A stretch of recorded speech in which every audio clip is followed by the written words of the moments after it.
Tapos yun nga, mga katropa, pagdating namin ng Paris ng 31 ng morning, naglibot-libot kami doon sa Paris, kahit na nalibot ko na yon.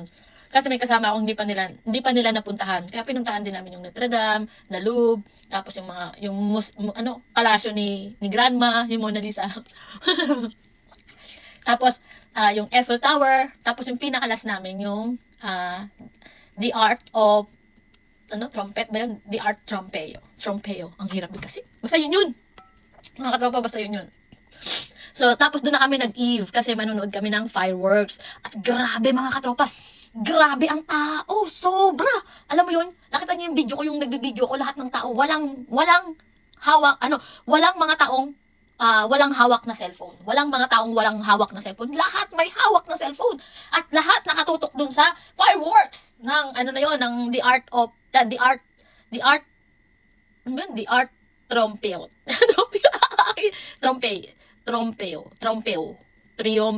Trompeo. Ha? Yun na, basta yun.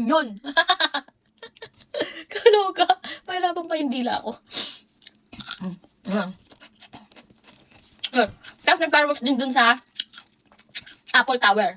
Ay, nako, Eiffel Tower. Basta, Apple yung tawag ko. Walang ko kontra, Ang hirap din kasi. Eiffel dapat yun. Eiffel Tower.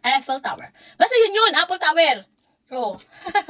So, hindi kami nagpunta doon. Pero, nag-ano lang kami doon. Hindi kami nanood ng fireworks doon. Nagpunta na kami doon para mag-picture, mag-video, kasi yung mga kasama ko hindi pa nakapunta doon. And then, bumalik kami doon sa may Art de Trompe. Oh, yun nga, doon nga, sa pagganon, yun. Yan. Sinipon ako sa lamig sa Netherlands. Grabe. Tapos, siyempre maaga pa lang pumila na kami. Grabe. 4 hours to 5 hours kaming nakatayo. 4 hours to 5 hours kaming nakatayo. Lahat ng mga tao nag-aabang lang ng fireworks. Ng fireworks dun sa Art de Trompeo. Yun. Tapos 15 minutes lang pala siyang ipapalabas. Hindi man lang hinabaan. Lugi yung pag-aantay sa 5 hours. Yun. Tapos, wala na kaming pahinga mga katopa. Pagkatapos nung dumiretso na kami sa train, sa airport, kasi inano namin yung luggage namin, nandun kasi namin iniwan. Siyempre, kumain kami, nag-almusal kami, nag-dinner kami, at sulit talaga ang aming, dinner kasi kumain kami sa Unlipod. Yung, almusal, tanghalian at hapunan na siya. Binusog na namin yung dami namin. Ganoon, dapat pag nagta-travel, no? Dapat kung gusto mag-travel, para makita mo yung mga iba't ibang lugar, yung mga, tawag doon? Yung mga tradisyon ng mga iba't ibang city or bansa, di ba, pupuntahan mo. Ang ganda, super talaga, ang saya namin. Tapos nagkakasundo pa kami, nagtatawanan, tapos nagbibiruan, walang pikunan, matira matibay. ang saya, sana maulit pa uli yung travel na yun. Mag-iipon uli si katropa. Aha. Nagbabalak akong pumunta ng Finland, Sweden, at saka Norway. Ay! Kasi gusto ko makita yung Northern Light. Kahit alin dun sa tatlo na yun. Siyempre, kailangan kong mag-ipon. Basta pag makita ko lang yung Northern Light, masaya na ako. Yun lang. At allowed naman ako mag-travel dito. Kasi mababait naman yung mga boss ko. Super, wala na akong mahanap na ganito. Naiintindihan nila ako at nauunawaan nila ako. Mas gusto nga nila yung nagsasaya ko. Tsaka anyway, grabe ang saya din namin sa Paris. Super exciting. Super, naging Bisaya na good ako. Tapos, pagkatapos ng exciting na fireworks, grabe yung mga tao. Isa pa, walang ka-toilet sa Paris. Ala, negative to. Ewan ko ba kung anong klaseng government meron ng Paris. Ay, walang toilet sa airport. Napakalayo. Wala rin toilet sa mga public, daanan o mga public city or places. Wala.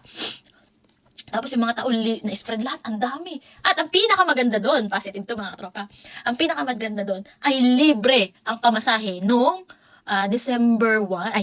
January 1 sa Paris. Kahit libutin ang Paris, libre. Kaso nga lang, uuwi na ako noong time na yun. So nagsisiuwian na kami. May kanya-kanya na kaming schedule sa trabaho kinabukasan January 2. Yun. Ala, nabusog na ako. Thank you, Lord.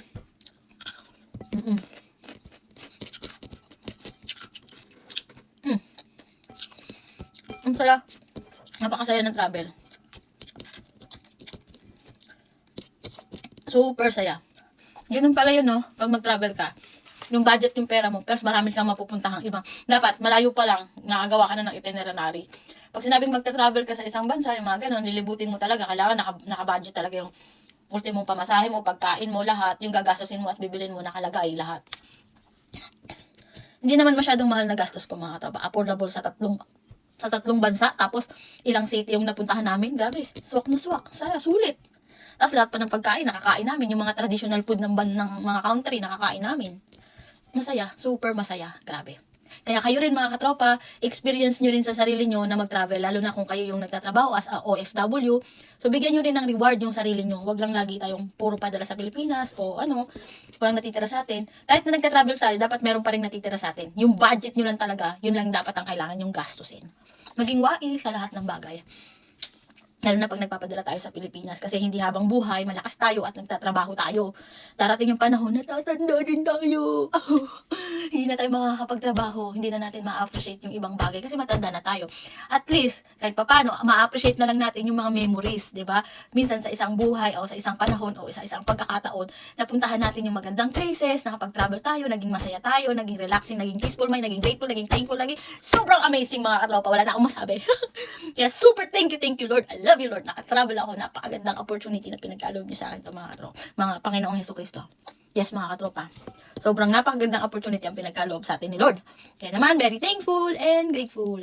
And naubos ko ng grabe Hindi ako matakaw talaga. Nakakahiya mga katropa pero aaminin ko sa inyo, hindi ako matakaw. Hindi ako matakaw. Promise. Hindi ako matakaw. Ayaw ko na nga kumain. Wala akong patakot ako. So, happy weekend po pala ng buhay. Nandito na ako sa Switzerland at nagpapahinga, nagre-relax. Sa Monday kasi ay pasok na naman. Monday is busy day. Working day. Yeah. Kaya tatapusin ko yung vlog ko this week. This Sunday. Bye mga katropa. Pagpalain ng buhay. Ingat po palagi at alagaan po natin ang ating sarili. Palakasin po natin ang ating sarili kasi napakalamig ng panahon.